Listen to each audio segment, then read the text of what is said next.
मैं बैठा था ट्रेन की सीट पर।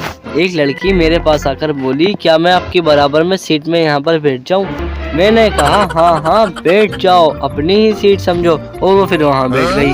अरे फिर तो आगे की बात बता ही मत यार, मुझे पता है तुझे मजा आ गया होगा। अरे यार यहाँ तक तो बिल्कुल सब कुछ कहानी ठीक ही चल रही थी। उसके थोड़ी देर बाद कहती है, मोबाइल चलाते चलाते मुझसे कहती है, भैया मुझे प्यास लग रही है, क्या मैं तुम्हारी बोतल में से पानी ले लूं? अगला स्टेशन कौन सा है भैया? मैंने कहा ओ उठ यहाँ से जल्दी, मुझे नींद आ रही है, मुझे सोना है और मेरे दिमाग में कोई GPS नहीं लगा हुआ। No.